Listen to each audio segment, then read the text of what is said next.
Segment number 3 of our webinar is about financial resources that can be provided through a specialty pharmacy. And so again, I'd like to introduce our panel. We're going to have our moderator, Kathy Costello. And now we're going to introduce Courtney Tyus, who is the Patient Financial Services Lead at CenterWell CenterWell Specialty Pharmacy. And again, Kathy Chester will be joining us as well. So with that, I am going to stop my screen share and turn the meeting back over to Kathy Costello. Awesome. Thanks so much, Laura, again, and welcome, Courtney. Happy to have you here. I don't know if you've been following the chat box, but there's a lot of questions in there, just up your alley, as it turns out. Yes. So I've been reading, so. Yeah. So listen, everybody here knows that the cost of these medications, the disease-modifying therapies, is high, and they keep going up. Imagine, they keep going up, and copays go up, and coinsurance goes up. And is it ever going to stop? And so the questions that we all ask ourselves is, how do we do this? How do we actually afford these medications? So help us out here. Tell us what your team's doing and how specialty pharmacy can help people with these financial issues that they're experiencing. So within my department, within the specialty pharmacy, we are kind of the end goal of the scheduling process, the process itself. So once the patient has been informed of their copay cost, that is what my team is triaged to help assist that member to try to help find funding. We actually work with various different foundations, manufacturer programs, as well as their foundations that provide grants to patients to help cover the cost of their prescriptions that are free money. It's not money. It's not a loan that a patient has to pay back. It is a company that can help cover the cost of that medication. Again, we don't in-house any copay assistance, but we do source as much funding as we can to help every member that we possibly can. Excellent. So there's lots of assistance, but can you describe what types of assistance that you're looking to help people with? So with the different, again, foundation or the different types of funding. So the charitable foundations are grants. There are different companies that receive money and donations from various sources that will provide grants to patients that need that funding. There may be an income guideline that comes with that. We don't have any of that particular information. However, with that foundation, again, it is free money. We reach out to those various different foundations. We try to help keep the patient out of the process as a whole. So we may ask certain information in your phone call, say your household size, your income, things of that nature. So we can actively try to help provide that funding, try to help you obtain that funding yourself, and only get you involved if we absolutely have to, meaning if it's maybe additional paperwork that's needed, things of that nature. Far as the manufacturer assistance, which are manufacturer copay cards, those are only eligible for patients that have commercial insurance, not Medicare insurance. So you would have to have commercial insurance to qualify for the manufacturer copay card, but that can also help limit your copay costs. We have seen some patients where their copays, I don't want to give exact numbers, but it's drastically reduced the cost of their copay. Sure. And I know it's dependent on the program and the individual situation, but it's always good to check it out, and to have someone helping you check that out makes it a whole lot easier, because honestly, some people may have to make this a full-time job to figure it out. So having a place to call and get that help is really important. And it sounds like you manage a team of detectives, right? So everybody's trying to figure out what's out there and how can you help, right? Yes. We search for copay assistance daily, all day, throughout the day. We use various different programs, different sites. We actually go directly to different foundations and verify again daily to see if funding is open or not.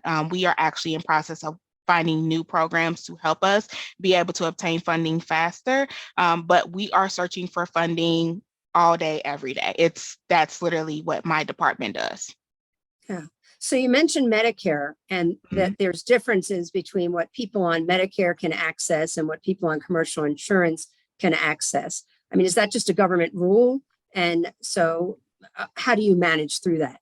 So with commercial versus Medicare patients, Medicare has a special, they've limited certain programs that they can apply for. So a patient can have Medicare and still get a reduced copay assistance with a copay card program with the manufacturer. It's against the law. We actually can get fined for it. So we're not allowed to obtain a copay card for Medicare members.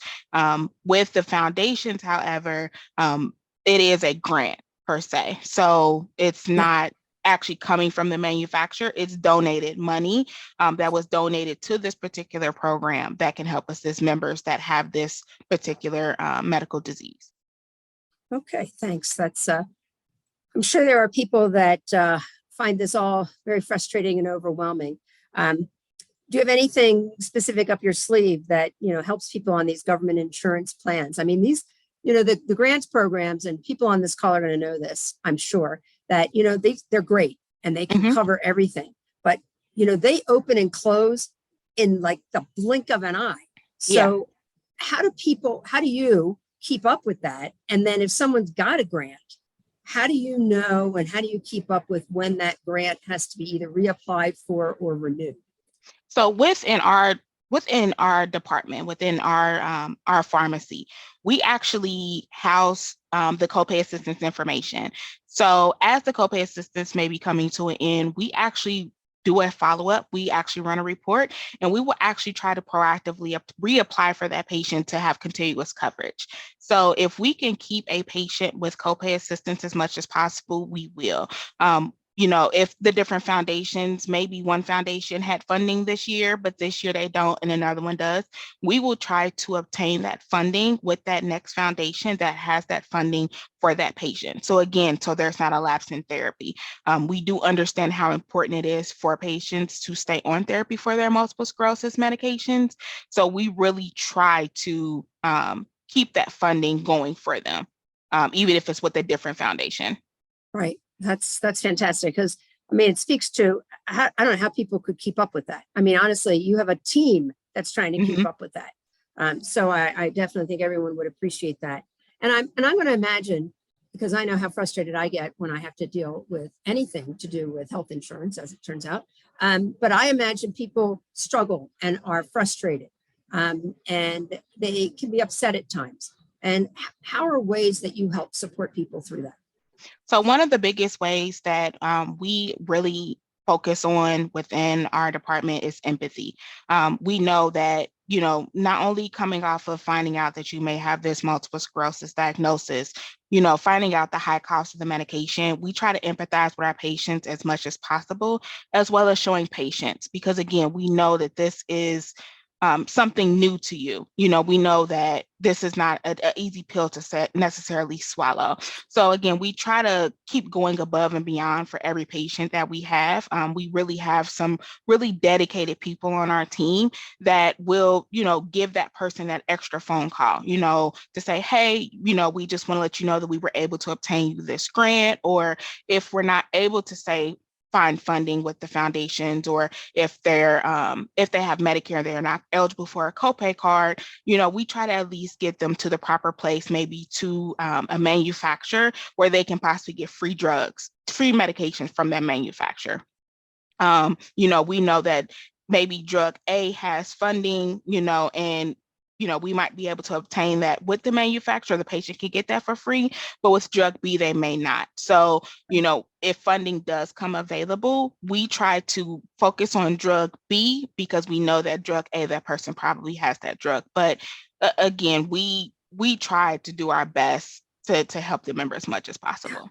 Yeah, it's challenging for sure, but it sounds like you really have a nice infrastructure with which to work. And so that you're able to find these different plans and programs and grants and, you know, the manufacturer programs so that people really can be helped. So Kathy, can you tell us how your specialty pharmacy assisted you financially? Absolutely. From even back when I was a single mom, they would help me with copay assistance, and I never had to call. And the empathy, Courtney, back to what you said, was absolutely there. I was terrified, I didn't know what was happening. And then now the pandemic, switching to Ocrevus and having no idea how was this going to happen, losing my income. And then all of a sudden, right there again. And they were right there to help. Specialty pharmacy was right there to help with the copay assistance. And so it was huge because I had no idea how I was going to do that. And it's as much as the empathy with the coupons and the copay assistance. And it's, again, it's, you know, when you've got an autoimmune disease like MS and the anxiety gets here and it's, okay, this medicine is available for you. And then it's, how am I going to pay for this? How am I going to pay for the copay? And then you're here. But people like you, Courtney, bringing us down and helping us understand, okay, breathe, we can help. It's huge. So what you guys do is huge for us. So. Thanks, Kathy. Courtney, one last question, and then we're going to start to wrap things up here. But last tip. Okay, like what recommendations for people who are just beginning to use a specialty pharmacy and making sure they get that financial help that they need? My first advice is going to be always have your household size and income available. And when I say household size, it's going to be who you file taxes with, and always be open and honest. So if you only bring home, say, $1,000 a month, let your person know that is helping assist you what your income is, because again, some foundations, you know, may help you with that income, and there may be other programs, you know, with your income level that you might also qualify for. So just be open and honest about what you need up front, and don't wait until the last minute to say, hey, you know, maybe it's this much. Just be open and honest up front, and we can try to help as much as we can. Awesome. Thank you. Thank you all. Thank you, Megan, Courtney, Kathy. You've been terrific. Laura, I know we're running out of time, but is there any burning question that's sitting there that we ought to address? I do have a burning question, and I think this might speak to a few of our participants. So the question is, in order, and this is for Courtney, in order for my insurance to cover my DMT, I was told that I had no choice but to use their mail order specialty pharmacy rather than the hospital pharmacy that my neurologist's office prefers. Okay. Do we have a choice? I would verify with your insurance to see if there's any other specialty pharmacies in network.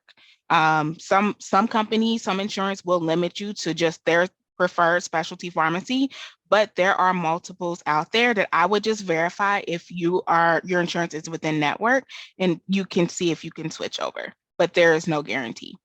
Of course, and things change too. I mean, what might be in your network this year might be different next year, right? Yep. So it's it's not a lost cause. It just may take time in order for things to change.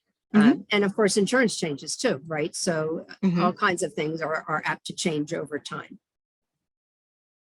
Yep. Okay. So we are going to do some key takeaways in 1 second. But first, before I share my screen again, I do want to mention that a number of our Canadian friends have put some valuable resources in the chat box. So thank you to our friends from Canada. I really appreciate all that you have shared with us. And, you know, Kathy Costello, we always say that we learn as much from our participants as we do from our healthcare team. So thank you to everyone who has shared some resources this evening. We really very much appreciate that.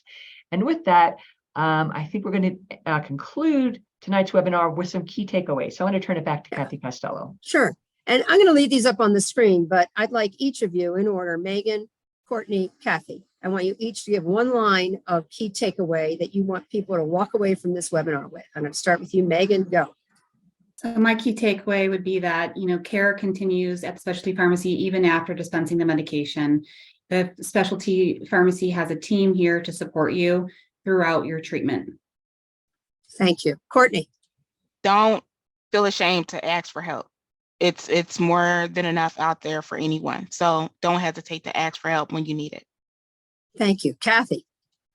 Don't forget you are worthy and you are enough. Don't stop asking questions. Don't stop asking for help. It's out there. Awesome. Thank you all. This has been very informative. And I know it's not going to be accessible to everyone, but it's going to be accessible to many. And it's always good to ask and see what options are out there and available to you. We've heard a lot of information tonight, some general, some specific, and I hope for everyone it has really given you food for thought and to discuss with your insurance, to discuss with your healthcare provider. And I wish you all well and have a wonderful evening. I think there's one more slide that has that access. There we go. And so you guys can scan that. And if you want more information, it is out there ready for you. Thank you all. Thanks, And Kathy. thank you to Centerwell Specialty Pharmacy for Thank sponsoring you. this tonight. Thanks, Kathy, and thank you very much to our panel. I do have a couple of wrap-up slides I'm going to share before we conclude tonight's webinar. Okay. So as Kathy Costello mentioned, we do have a QR code here that you can scan, and then you can access the Centerwell website. So I would encourage you, if you're interested, to take a quick scan before I shift slides. And I would like to conclude by saying, remember to follow us on social media for the latest programs, resources, and MS News. You can also register for our monthly e-news series and additional programs by visiting our website, kendu-ms.org. And now